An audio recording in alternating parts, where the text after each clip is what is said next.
As we just witnessed with Chris jumping up and down on the picnic tables, yes, in fact, we had 7 correct exposures. Yet, visually, radically different, particularly at the faster speeds versus the very slow shutter speeds. What I'm about to show you now, too, is the same thing applies when it comes to the aperture.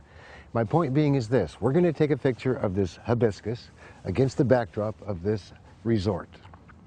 The important part to keep in mind is this: I'm once again going to shoot 7 correct exposures. And the reason I'm shooting 7 correct exposures as opposed to you might being able only to shoot 6 is because my lens goes to a maximum lens opening of 2.8.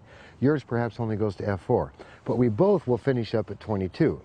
So keep in mind, as you look at these photographs, they are all exactly the same in terms of their quantitative value. That is to say, simply, they are a correct exposure.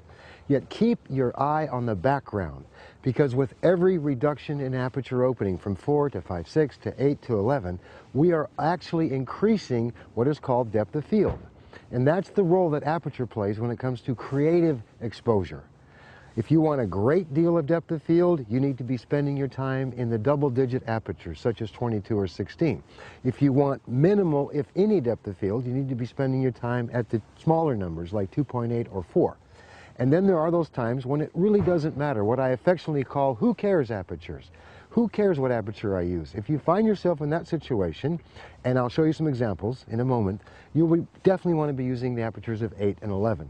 Why? Because optically, they, generally speaking, offer up the greatest color, contrast, and sharpness. Let's go to the camera and see what we're doing. Right now, I'm looking at this hibiscus, framing it accordingly. I'm at an aperture of f4. My shutter speed says a 4,000th of a second with 200 ISO will give me a correct exposure. So I shoot it. I move to 5.6 at a 2,000th, take it again. I move to f8 at a 1,000th, meter says that's correct. I go to f11, I go to a 500th, meter says once again that's also correct. I go to 16, shoot at a 250th, meter says yeah, that's correct. I go to 22, and finally at a 125th, the meter says no problem, that's correct. And as you can see, they are all correct exposures. But are they all creatively correct exposures? And again, by creative I mean the creative use of the aperture. Clearly, at least in my view, those images taken around 4 to 5.6 render the hibiscus flower as it should be rendered, in my opinion, which is it's the trophy shot. It's like, hey, look at me. There's nothing else to distract you. Yet, in the same correct exposure we shot at 16 or 22, that same hibiscus, it is correctly exposed, but now it has to compete with the background.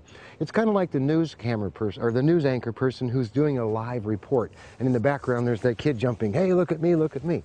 That's a distracting background. Yes, it's a correct exposure, but not the creatively correct exposure that we're wanting. Again, in this instance, that would be down at the f4 to 5.6 range. Here's my point. As you approach a given subject, you need to ask yourself 3 things. Is there a motion opportunity here? If so, is it freezing action, implying motion, or maybe you want to pan it? Another 3 things. No, that doesn't exist, you say. Okay, well then do you have depth of field concerns?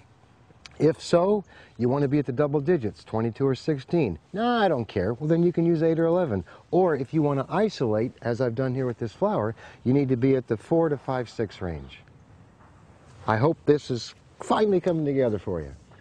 Yes, you can take a correct exposure, but your goal is to shoot a creatively correct exposure. In other words, what's the most creative and yet still correct exposure to shoot? Keep that in the forefront of your mind, and I guarantee you, you'll have much, much greater success. Until next time, this is Bryan Peterson saying, keep shooting.